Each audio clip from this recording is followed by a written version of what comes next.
Muito bem. Vocês não vão aparecer, não? Vou nem abrir a câmera um pouquinho? Pra gente matar a Então, nem saudade? câmera tenho pro... Não. Ok, então, ó, agora é com vocês. Bom, vamos apresentar um trabalho sobre soluções e para entender, pode-se entender as soluções como sendo misturas homogêneas formadas por duas substâncias e os dois conceitos importantes antes de entender soluções é que temos o soluto e o solvente, sendo o soluto que representa a substância de ser solvida e o solvente a substância que dissolve. Então, temos três classificações para soluções, que seria a primeira classificação quanto ao estado físico, que seria as soluções sólidas, que são formadas por solutos e solventes em estado sólido. Por exemplo, a união de cobre e níquel, que forma uma liga metálica. Temos as soluções líquidas, formadas por solventes em estado líquido e solutos que podem estar em estado líquido. É, por exemplo, o sal dissolvido em água. E soluções gasosas, formadas por solutos e solventes em estado gasoso, por exemplo, o ar atmosférico.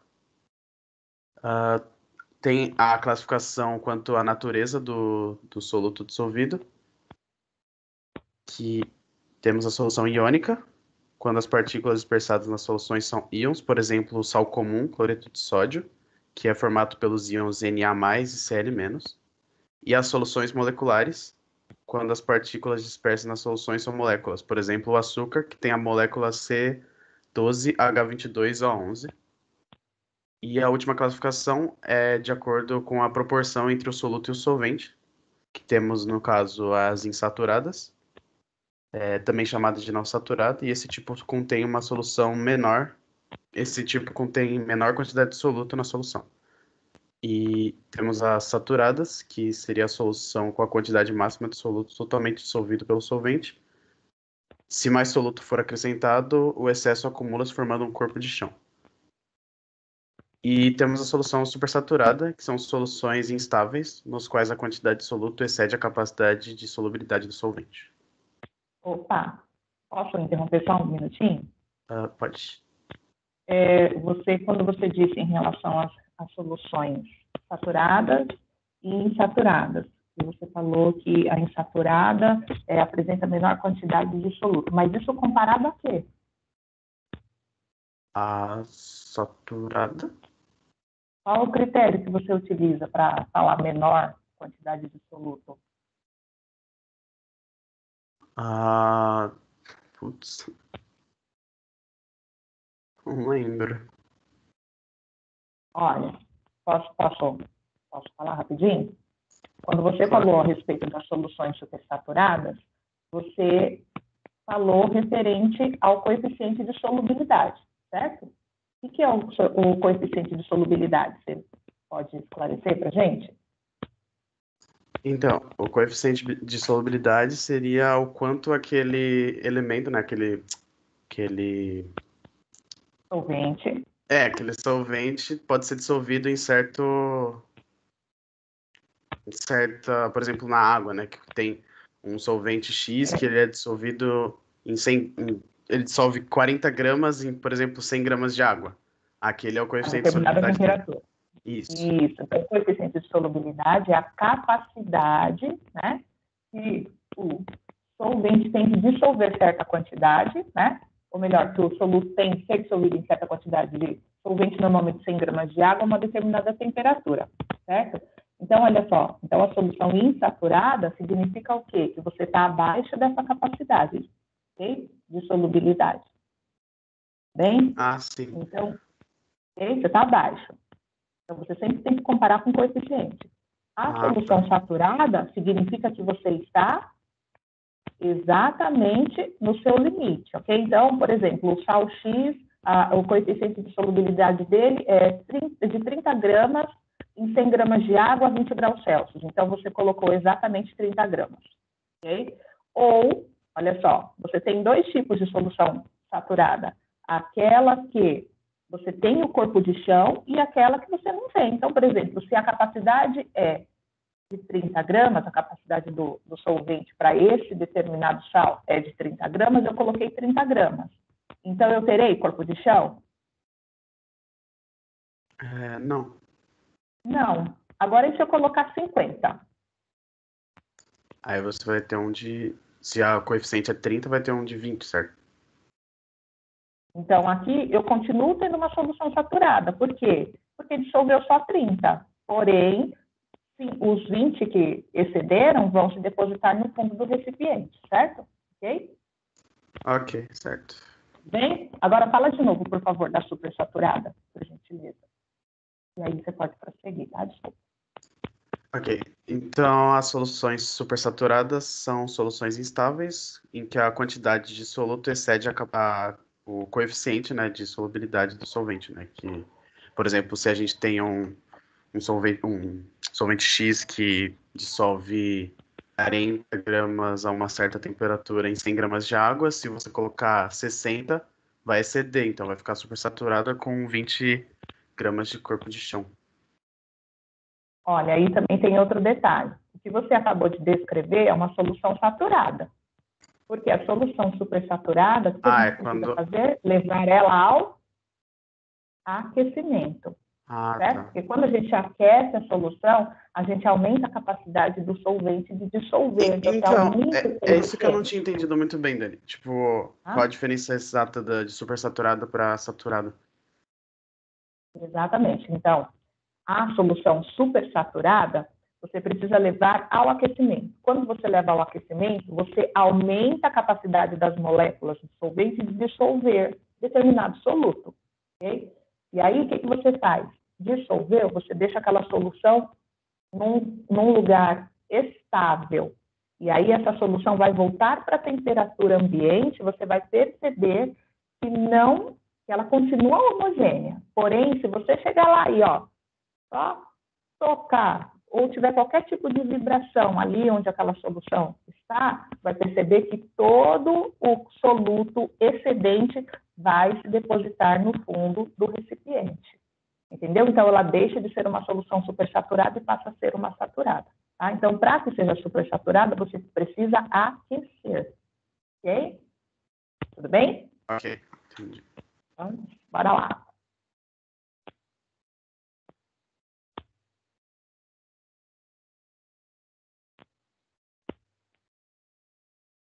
Bom, a concentração das soluções corresponde à quantidade de soluto presente em uma determinada quantidade de solvente. E quando nos referimos à concentração, estamos interessados em descobrir a relação entre quantidade de soluto e solvente em uma solução.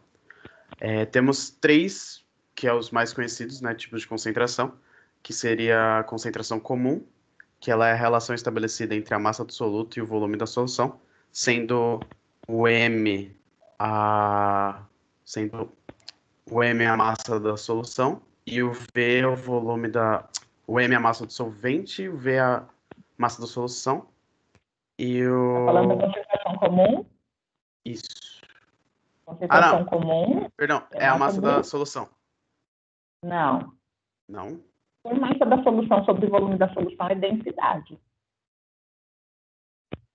Aí é massa do soluto, M1. Ok. Tá? Concentração comum, massa do soluto sobre o volume da solução. Tá? Bom, ok. Continuando, aí temos a concentração molar, ou molaridade, que é a relação existente entre a massa do soluto em número de mols e o volume de uma solução, sendo o M a molaridade, o N1 o número de mols do soluto em mol, e o V seria o volume da solução. E temos outra fórmula, que seria o ml seria a massa do soluto, e o M1 é a massa molar em grama por mol. Temos o título, ou porcentagem máxima da solução, consiste na relação entre a massa do soluto e a massa da solução. Minuto, Gustavo, perdão. Voltando lá na fórmula da concentração molar. Você falou o M1? Eu falei? Eu acho que essa fórmula está errada. Esse M1 está representando quem? Qual? O N1? Na concentração molar, na última fórmula. O M1 é a massa molar. Então, olha só. Essa fórmula seria M1, que é massa do soluto, sobre massa molar vezes o volume. Certo? Essa fórmula aqui, ó, essa fórmula está errada. Não Errada. sabia. Ó, tudo que você coloca o número 1, você está indicando que é um soluto. Quando você coloca o número 2, você está indicando solvente, entendeu? Tá? Então, no caso aqui, o M1 seria em cima. Quando a gente coloca só M, nós estamos nos referindo à solução, entendeu? Então, nessa fórmula que você colocou aí, eu estou entendendo massa da solução sobre massa do soluto vezes o volume. E não é isso, é massa do soluto sobre massa molar vezes o volume, tá? Pode continuar.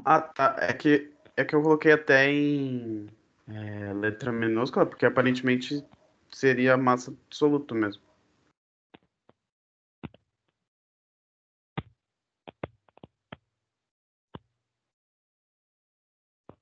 Continuando, o título, o T representaria o título, o M seria a massa da solução em grama, o M1 a massa do soluto em grama e o M2 a massa do solvente também em grama.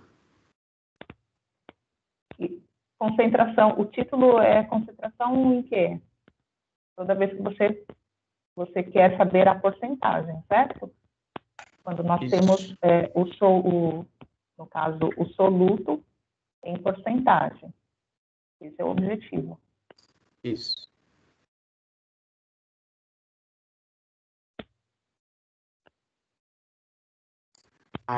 Falando de diluição de soluções, a diluição consiste em adicionar solvente a uma solução sem modificar a quantidade de soluto. Em uma diluição, a quantidade de solvente e o volume da solução aumentam enquanto a quantidade de soluto permanece igual. Como resultado, a concentração da solução vai diminuir. E como a gente sabe, a diluição é algo bem comum no dia a dia.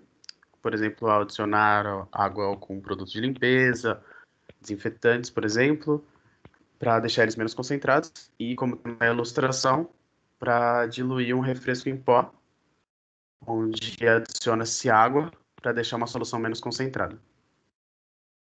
Para entender o processo de diluição, devemos conhecer a solução em momento inicial e após a adição de solvente. Então, temos a fórmula.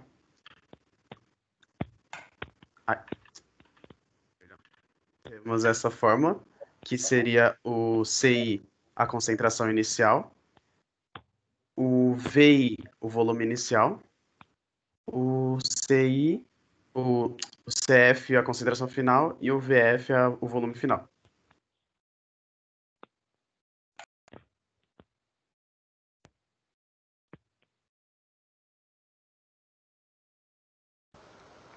Eu vou falar sobre dispersões.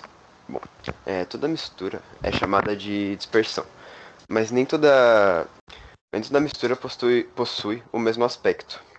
Uma maneira de classificá-las é através do tamanho do seu disperso ou tamanho das suas partículas dispersas. Existem 3 tipos de dispersões: as soluções, ou soluções verdadeiras, mais comumente chamadas, os coloidais, ou dispersões coloidais, e as suspensões. Bom, as soluções verdadeiras são misturas homogêneas e o tamanho das suas partículas, das suas suspensões de partículas, varia entre 0 a 1 nanômetro. Os coloidais são misturas heterogêneas, mas podem ser confundidas a olho nu por soluções pelo seu aspecto uniforme, por se dizer assim, mas através de análise microscópica, por exemplo, pode ser comprovado que é uma mistura heterogênea. Eu não sei se eu falei, mas suas partículas, o tamanho das suas dispensões de partículas, das suas partículas dispensas, no caso, é entre 1 a 1000 nanômetros.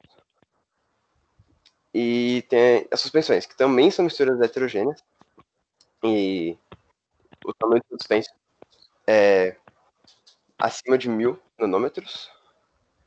E assim, né, ela pode ser facilmente vista como uma mistura heterogênea.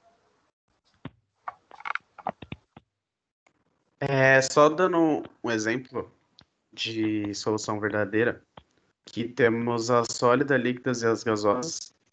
E um dos exemplos mais comuns de sólida seria a liga metálica de cobre ou de ouro. As líquidas, o exemplo mais comum seria a água com açúcar. E as gasosas, o ar atmosférico em si.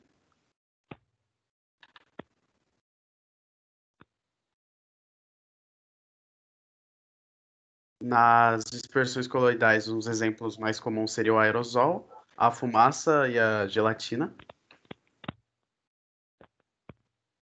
E em suspensões, um dos exemplos que eu encontrei seria a água com areia.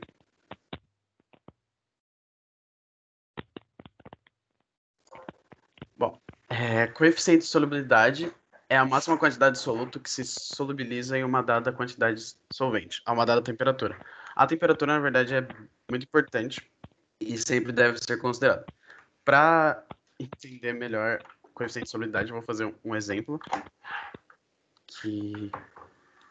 Por exemplo, se tivermos um elemento, um sal X, com um coeficiente de solubilidade de 40 gramas em 100 gramas de água, que dissolve em 100 gramas de água, a uma certa temperatura de 40 graus, e outro coeficiente de solubilidade de 50 gramas em 100 gramas de água em 50 graus. Então, deve-se considerar que, se formos dissolver ele em uma dada temperatura de 40 graus e formos dissolver, por exemplo, 30 gramas dele, vai ser uma solução insaturada, porque não vai atingir o coeficiente de solubilidade dele, que seria 40 graus, que é 40 gramas. Ainda faltaria 10 para essa solução ser saturada. Agora, para ela, essa seria insaturada. Agora, para ela ser saturada, se formos adicionar, por exemplo,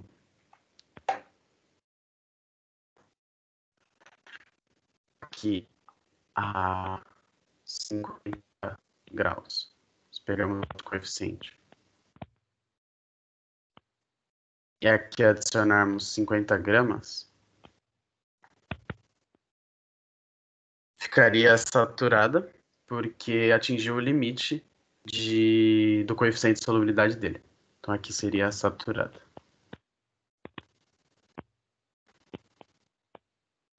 Agora, para ser insaturada, para ser mais um exemplo de saturada, no caso, se tivermos aqui a 40 graus, então, como que é 40 graus, temos que pegar o coeficiente de solubilidade dele a 40 graus, que seria 40 gramas. Mas se adicionarmos aqui, por exemplo, 50 gramas desse sal, ficaria com um corpo de chão aqui de 10 gramas. De 10 gramas de corpo de chão, no caso.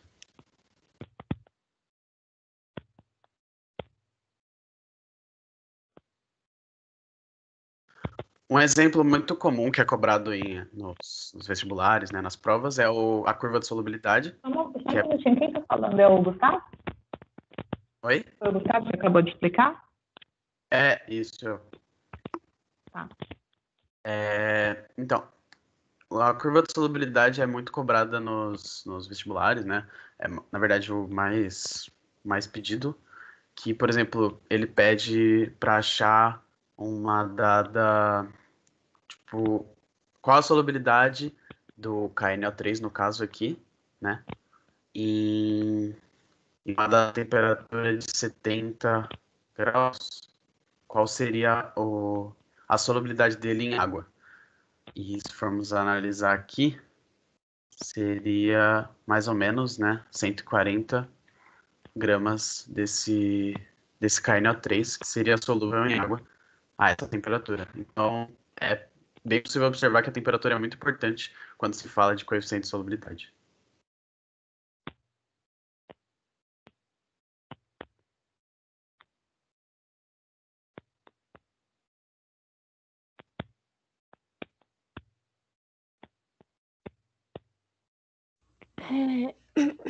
Eu vou falar sobre a titulometria. A titulometria ou titulação é um método de análise quantitativa que determina a concentração de um soluto. Então, como eu posso explicar? Ele vai pegar alguma solução, que seria a solução problema, e ele vai pegar uma solução padrão, que ele tem a concentração conhecida. A partir disso, ele vai, usar essas coisas numa relação de neutralização, que a partir disso a gente vai conseguir achar a concentração da solução problema.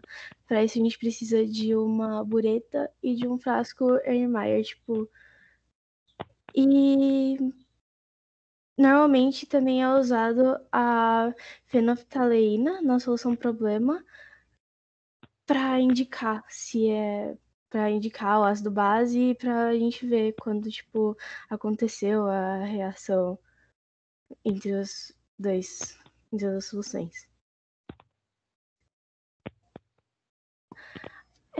A gente tem alguns indicadores de ácido base, outros que não sejam a fenolftaleína, e os mais comuns são o papel tornassol vermelho e o alaranjado de metila.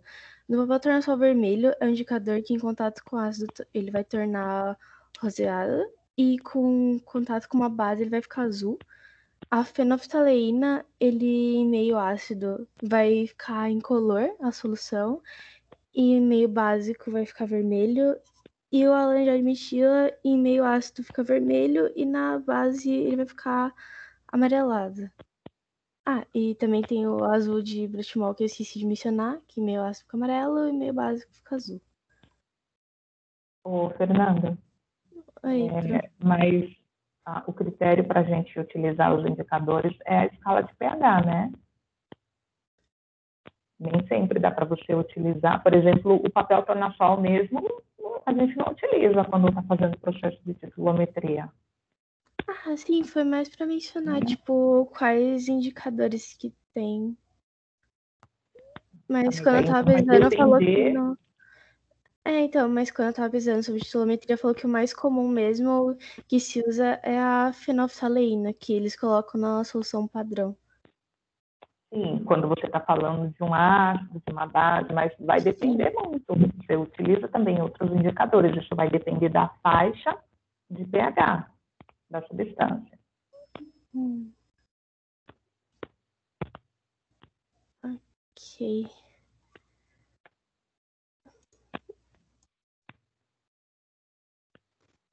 Foi isso que a gente conseguiu resumir da matéria.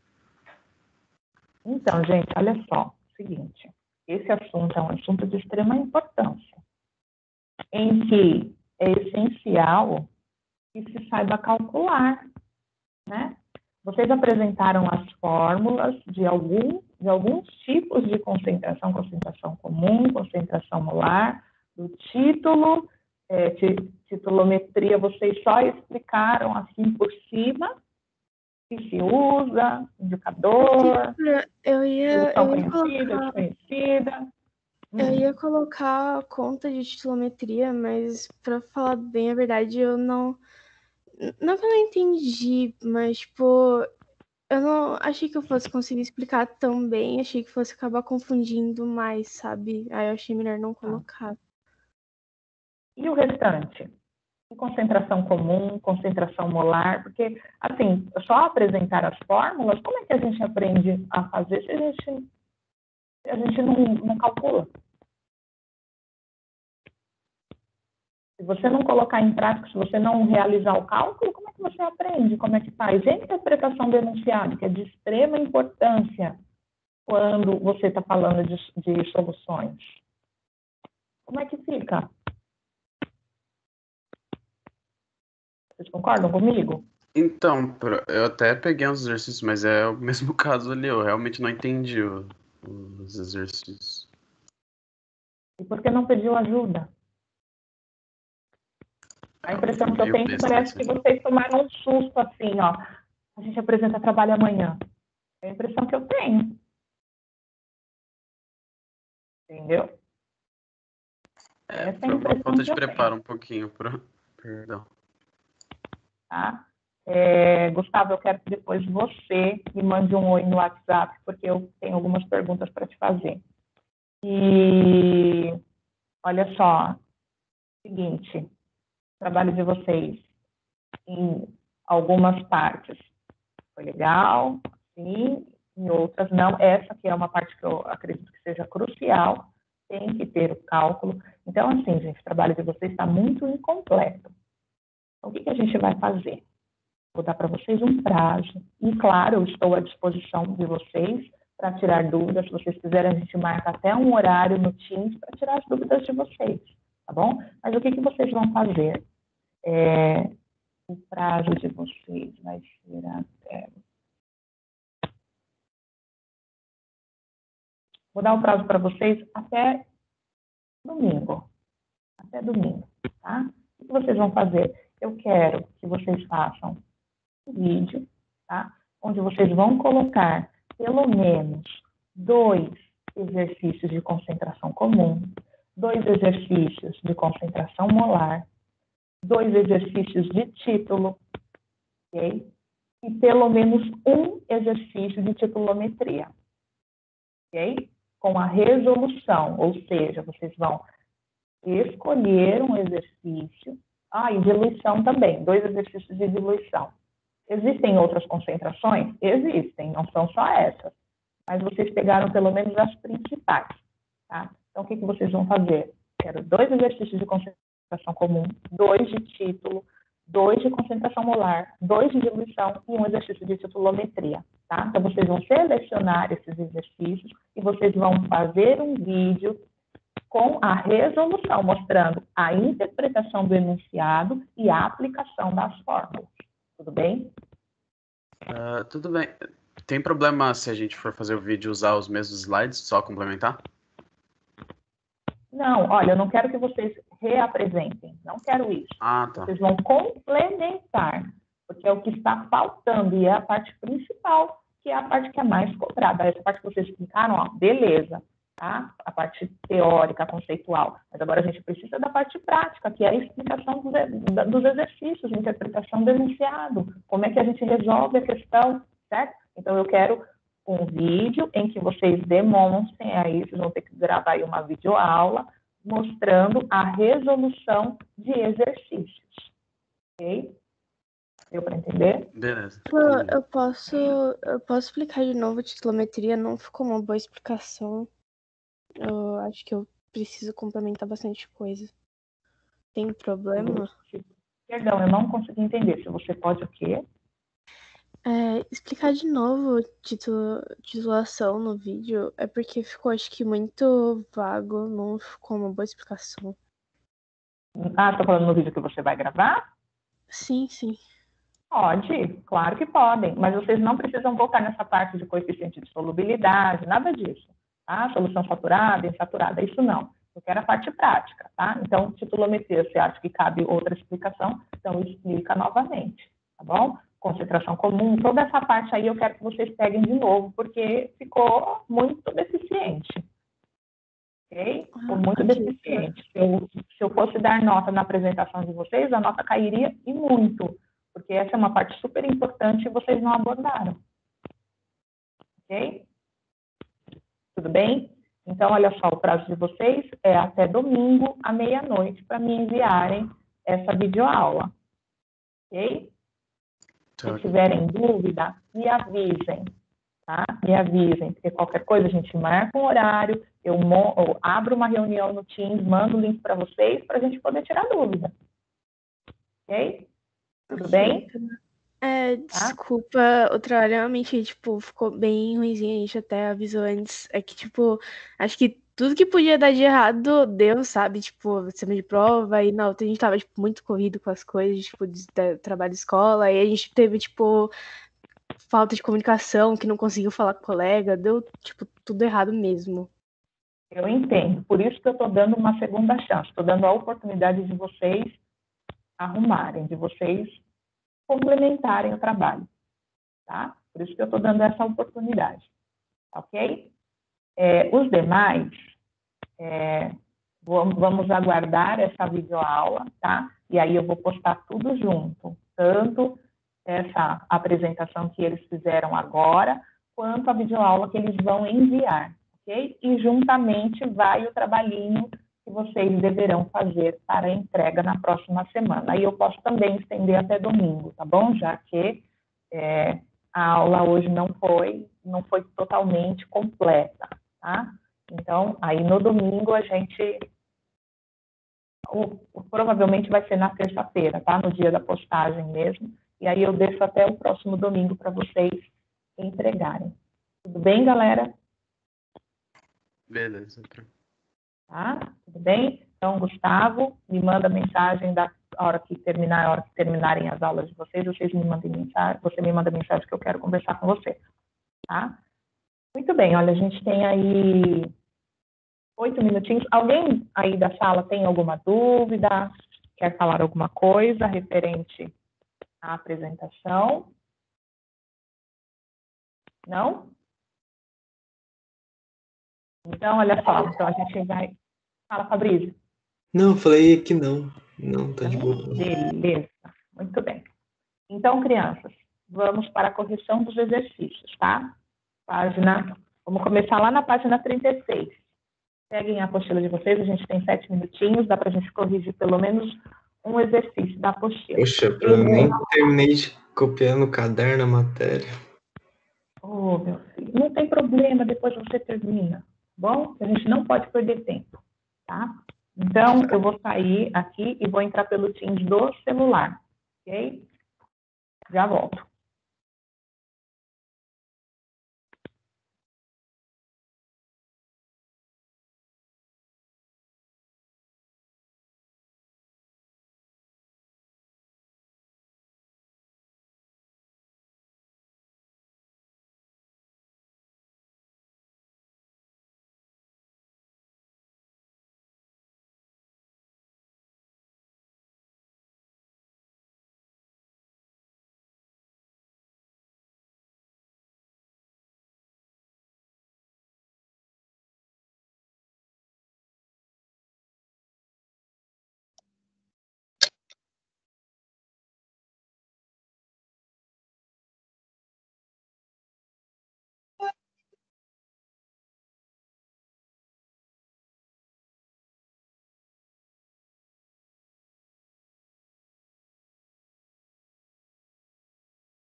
Estão vendo aí a tela do celular? Sim. Beleza. Então, vamos lá. Eu vou começar na página 36. Tá? Na página 36, organize as ideias, né? Então, nós temos aí um composto insaturado. Okay? Então, aqui ao lado, a gente tem o resumo, né, de tudo que a gente viu ontem. Olha só, hidrogenação, cloração, que seria halogenação, hidratação, que é, ou seja, você está acrescentando água. A gente tem a hidrohalogenação aqui no HBr, e de novo a hidrohalogenação, só que na presença do peróxido, ok? Então, nós temos que montar aqui como ficaria este composto sofrendo cada uma dessas reações de adição, ok? Então, olha só, o que a gente precisa lembrar aqui? Toda vez que eu tenho um composto que está sofrendo reação de adição, eu preciso quebrar uma dupla, uma insaturação, uma tripla, né? Se ele for de cadeia aberta, certo? Então, aqui no caso, nós temos uma ligação sigma e temos uma ligação pi. Então, o que vai acontecer aqui? A ligação pi será rompida, nós teremos a abertura, né? Nós teremos aqui um elétron nesse carbono e um elétron nesse carbono. Então, no primeiro caso aqui, em que nós temos o H2, o que vai acontecer? Entra um átomo de hidrogênio neste primeiro e outro átomo de hidrogênio neste daqui. Então, como ficaria o nosso composto? R, que é um ligante qualquer, pode ser um hidrogênio, pode ser um grupo de carbonos, né? Então, ficaria CH2, CH3. Ok? Segundo composto, cloração. Então, vai ocorrer o mesmo processo, porém, no lugar do hidrogênio, a gente vai colocar cloro. Então, vai ficar R, vou colocar assim, CH, entrou um cloro aqui, CH2 e entrou outro cloro aqui. Tudo bem? Ok? Tudo. Muito bem. Na hidratação, então eu vou colocar aqui de forma mais didática, HOH. O que vai acontecer? Quando eu estou fazendo a hidratação, eu posso colocar o hidrogênio em qualquer lugar? Não, tem que ser mais eletronegativo. O que eu tenho que fazer? Colocar no mais eletronegativo. Isso, eu vou colocar, então, o hidrogênio no carbono mais hidrogenado, certo? Que seria o da esquerda ou da direita? Da direita. Isso. Então, entra a hidroxila nesse daqui, ok? Porque só tem um átomo de hidrogênio, ó. Ok? O outro tem dois, então o hidrogênio entra nesse daqui. Então, como é que fica o nosso composto? Vai ficar assim, RCH, OH aqui, CH3. Ok? Na hidroalogenação, a gente também vai obedecer a regrinha de Markov-Nikov. Ok? Então, olha, no caso aqui é o HBr. Toda vez que for HBr, gente, HBr você precisa decorar, ok? HBr. Se o exercício não me indicar que ele está na presença do peróxido, eu obedeço a regra de Markov-Nikov, ok? Se ele indicar, ou pelo enunciado, ele vai falar, em presença de peróxido, ou ele vai colocar aqui em cima da seta, isso daqui está indicando, ó, você tem 2 oxigênios, e a carga desse oxigênio, -1 com -1 vai dar -2, ou seja, ele poderia também escrever dessa forma, tá? Ok? Então, ou ele falou no enunciado, na presença de peróxido, ou ele colocou aqui, ó, em cima da seta, ROOR, estou falando que é um peróxido, ou ele utilizou o símbolo aqui desse peróxido, o que acontece? Eu não obedeço a regrinha de Markov-Nikov, aí é anti-Markov-Nikov, tá? Então, ocorre o contrário. Então, no caso aqui, ó, deste primeiro, não está falando nada, não tem nenhuma condição ali em cima da seta. Então, eu tenho que obedecer a regra. Então, como ficaria? O hidrogênio entra no carbono mais hidrogenado, que seria o carbono da direita. Eu vou colocar aqui, tá? Do ladinho. Então, vai ficar R, C, H, aqui, BR, CH3, ok? Já o último, ele estabeleceu a condição, ok? Ele disse que o HBr está em presença de peróxido.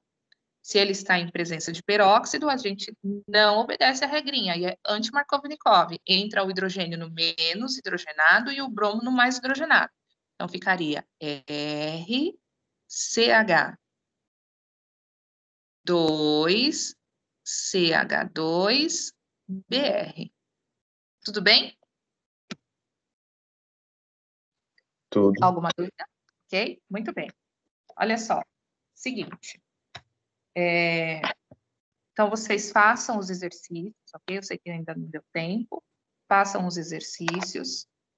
E muito provável que na próxima semana eu coloque lá no Classroom a gravação da videoaula com a correção, porque na próxima aula a gente já vai passar para o próximo tipo de reação, tá? Eu acredito seja de eliminação ou substituição. Tudo bem, gente? Ok? Beleza. Tudo bem, Pro. Então, esse aqui é um resuminho de tudo que a gente falou ontem, ok? Então, façam os exercícios e na próxima terça-feira, então, provavelmente eu vou postar. Havendo qualquer dúvida, vocês entrem em contato, tá bom? Para a gente poder sanar, ok? Ok. Tá? Então, meus amores, Certo. tá? Fiquem com Deus, qualquer dúvida, entrem em contato, tá? Bom final de semana e bom feriado, tá? Pra você também, Pro. Obrigada, Assim, Pro. Pro. Beijo. Beijo. E amanhã à tarde nós temos a substituição, né, da aula da semana passada que o Teams não estava funcionando, ok? Tranquilo. Amanhã à tarde. Beijo. Beijo, Pro. Beijo.